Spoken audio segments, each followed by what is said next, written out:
व्यक्ति हमारी बुराई कर रहा है तो उसे गालियाँ देने के बजाय धन्यवाद दो। अब आप सोच रहे हो कि धन्यवाद क्यों देना, वो तो हमारी बुराई कर रहा है तो हमें तो उन्हें गालियाँ ही देनी चाहिए। नहीं, हम गालियाँ नहीं दे सकते क्योंकि हम हमारा कर्म खराब नहीं करना चाहते। हमें उस टाइम ओनली देखा जाए तो मौन रहने की ज़रूरत है जो हम नहीं रह पाते। इसके लिए मैं आपको एक उदाहरण के तौर पे एक कहानी बताती हूँ।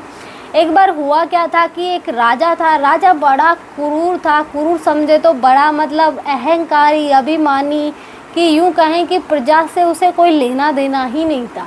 कहने को राजा था लेकिन वो अपने में ही जीता था कि ना किसी को दान करता, ना किसी को मतलब अच्छे काम के लिए कुछ सहायता करता, कुछ बनवाता नहीं। वो अपने में ही मगन रहता कि मैं ऐसा राजा बन के दिखाऊंगा कि जो आज तक नहीं हुआ। मैं किसी के फ़ायदे की कोई बात नहीं करने वाला। तो ऐसे ही दिन बीतते गए तो हुआ क्या कि उसी गांव में एक साधु महात्मा आ गए। महात्मा जी को जब पता चला कि राजा किसी को दान वान नहीं देता, बड़ा क्रूर राजा है, कोई उसे दान मांगने जाए तो उसे भगा देता है वो, तो सन्यासी ने सोचा कि इसको तो एक बार सबक सिखाया जाए कि दान होता क्या है।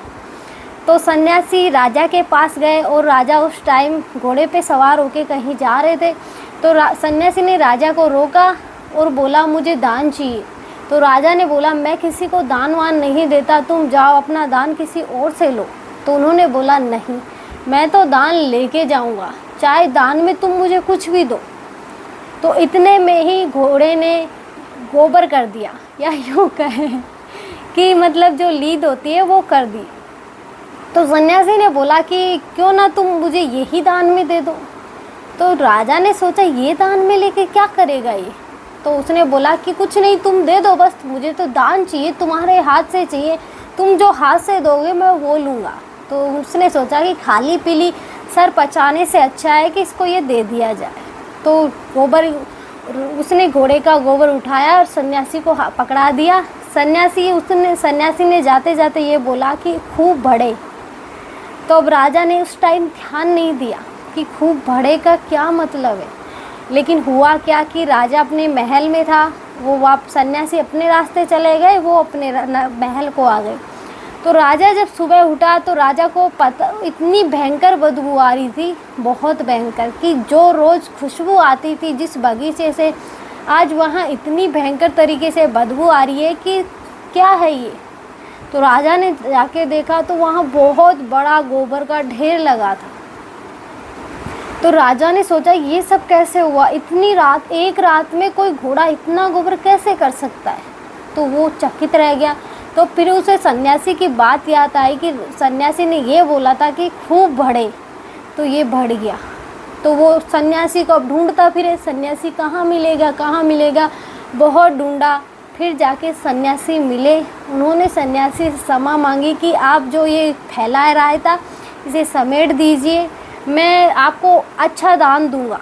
तो सन्यासी ने बोला कि जैसा तुम दोगे वैसा ही तो तुम्हें मिलेगा, तुमने मुझे जो दिया वही तो तुम्हें बढ़ के मिला है। आज हम दान देते हैं तो दान में क्या, आज हमने कहीं अनाथ आश्रम में कुछ दान दिया तो पंखे पर बहुत सी बार देखते ना फलाने ने फलाने को दिया, कहीं कुर्सी वो कर दी तो वहाँ भी लिखा होता है ये इसके मतलब इसमें दी है। तो क्यों दे ऐसा दान, क्यों जो जहाँ तुम अपना प्रचार कर रहे हो। दान हमेशा वो दो जिस हाथ से इस हाथ को पता ना चले, लेकिन ये मुमकिन नहीं है। लेकिन दान दो और भूल जाओ कि हमने दान भी दिया है, क्योंकि बहुत सी बार हमारे अच्छे कर्म हमारे बुरे टाइम में काम आ जाते हैं। इसलिए दान देना भी बहुत ज़्यादा ज़रूरी है। दान हमेशा मतलब निष्भाव होके दो कि मुझे बस देना है, बाकी कोई मतलब नहीं है। और दान ऐसे को दो जिसे आप नहीं जानते। बहुत से लोग ऐसे घूमते फिरते आ जाते हैं, 2 रुपये दे दो, रोटी खिला दो, तो उन्हें वैसे दे दो, वो दान हो गया। लेकिन आप बोलोगे हम मंदिर में जाके दान पेटी में डाल आएंगे, वहाँ आप दान करने नहीं गए। वहाँ किसको दान किया, भगवान आपसे मांग रहे?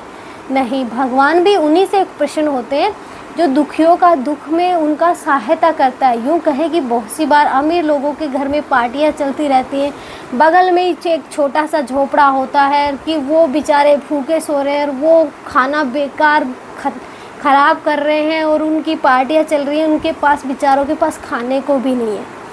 तो ऐसे लोगों को ध्यान दो कि कम से कम उन्हें 2 रोटी नसीब हो जाए और वो हमें दिल से दुआएं दें कि भगवान तुम्हारा भला करे। इसलिए वो दुआएं होती है।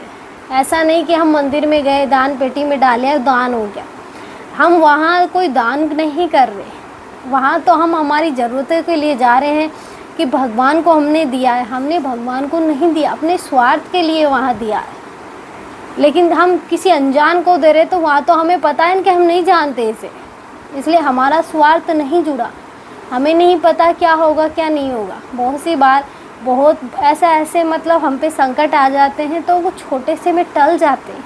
वो भी हमारे कहीं ना कहीं पुण्य कर्म होते हैं, इसलिए टल जाते हैं। यूँ कहें कि बहुत सी बार हमारा मतलब एक्सीडेंट होते होते रह जाता है तो वो भी ये कहा जाता है कि कहीं का लिया दिया काम में आ गया। इसलिए मतलब दान भी ऐसा करो कि बस दे दिया और भूल गए, कोई मतलब ही नहीं है। अब वहाँ हम सोचेंगे मैंने मंदिर में 4,000 दिए, मैंने मंदिर में 5,000 दिए, तो वो कैसा दान? हमें तो पता है हमने इतने दिए, क्यों बता रहे हो किसी को?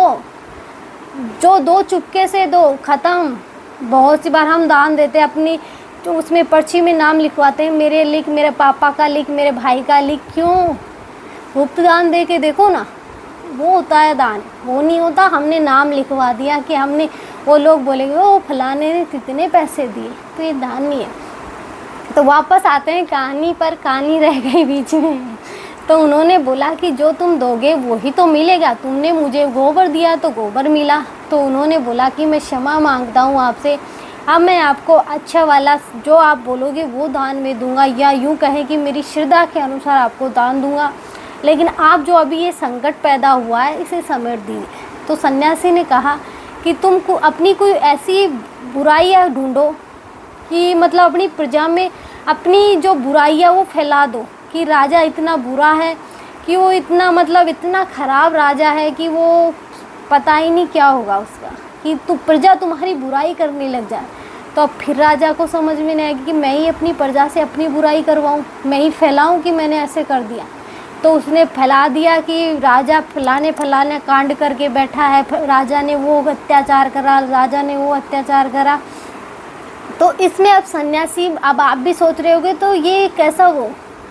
तो इसमें भी एक लॉजिक है कि जब प्रजा राजा की बुराइयां करना शुरू कर, प्रजा में हर कोई राजा की बुराई कर रहा, तो जो राजा के घर में जो रायता फैला था वो सिमट गया। तो अब जब सब कुछ सही हो गया तो राजा वापस सन्यासी के पास गया और बोला, बाबा ये सब क्या था कि अचानक से ये सब हुआ, अचानक से ये सब दब गया, तो क्या था? आज आपने बोला प्रजा में मेरी बुराइयां करवाओ, तो आज सारी प्रजा मेरी बुराइयां कर रही है, तो ये सब क्यों? तो उन्होंने बोला कि जो प्रजा तुम्हारी बुराई कर रही है ना, वो तुम्हारा प्रारब्ध काट रही है, या यूँ कहें कि जो तुम्हारा प्रारब्ध है वो उनके भाग्य में जा रहा। आज हम किसी के बारे में बुरा बोलते हैं तो जो जिसके बारे में बुरा बोलते हैं उसका जो प्रारब्ध है वो हमारे हिस्से में अपलोड हो जाता है कि जा तू इसके भाग्य में जा कि ये बुराई करेगा। इसलिए किसी की कोई हमारी बुराई कर रहा है तो हमें क्या आता है? गुस्सा। हम उससे लड़ जाते हैं, भिड़ जाते हैं, तूने बुराई कैसे करी मेरी। तो देखा जाए तो हमें उसे धन्यवाद देना चाहिए कि मेरा कोई प्रारब्ध है जो तूने ले लिया, बस इससे तुम खुश हो जा। इससे ना तो लड़ाई होगी ना झगड़ा होगा, तुम्हें मतलब एक तरह से अलग ही प्रसन्नता होगी। जब भी कोई बुराई कर रहा हो तो ये सोच लो कि मेरा प्रारब्ध वो ले रहा है।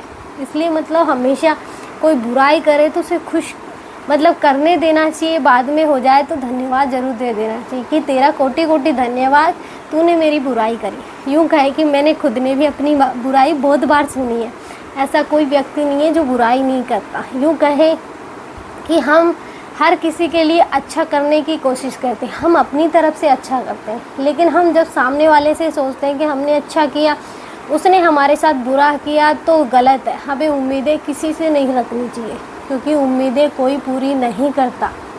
तुम किसी के लिए करोगे, लेकिन सामने वाले से उम्मीद मत करो कि तुमने अच्छा किया तो वो भी सामने वाला तुम्हारे साथ अच्छा करेगा। ऐसा होता है, क्योंकि मैंने तो खुद अपनी लाइफ देखी है। इसलिए जहाँ तक आज मैं बता रही हूँ, मैं खुद की लाइफ से भी मैंने बहुत कुछ सीखा, या यूँ कहें कि अपनी लाइफ से मैंने इतना सीखा है जो किसी की लाइफ से नहीं सीखा, कि वो दुख देखे हैं मैंने कि भगवान किसी को ना दे। क्योंकि जब सामने ही बैठ के कोई बुराइयां कर रहा हो, यूँ कर रहा हो कि काम के टाइम तुम अपने हो, लेकिन अब काम तुमसे पूरा हो गया तो वो तुमसे रिश्ता ही नहीं रखना चाहता। ऐसे ऐसे कंडीशनें देखी है। इसलिए कोई किसी का नहीं है इस दुनिया में, एक है, वो है ईश्वर। उस ईश्वर के सिवा इंसान हमारे नहीं है। इंसान भी हमारा तभी ही साथ देंगे जब वो ईश्वर की मर्ज़ी होगी। अगर ईश्वर की मर्ज़ी नहीं है तो कोई भी इंसान हो, चाहे कितना ही प्यारा हो, वो ही हमसे सबसे पहले दूर जाता है। इसलिए अपना प्रारब्ध अपन को ही भोगना पड़ता है। बाकी जो बुराई कर रहा है उसके लिए आप खुशी मनाओ कि वो आपका प्रारब्ध ले रहा है। जो भी आपने पिछले जन्म में क्या किया पता नहीं, हमें नहीं पता, लेकिन कुछ तो किया होगा, तभी तो ये सामने वाला बैठ के बुराई कर रहा है। अच्छी बात है, वो आपकी भोगने के लिए तैयार है, तो आप खुश हो जाओ कि मेरी काटेगा ही। जय श्री राम। आज के लिए इतना ही, मिलते हैं नेक्स्ट वीडियो में नए टॉपिक के साथ।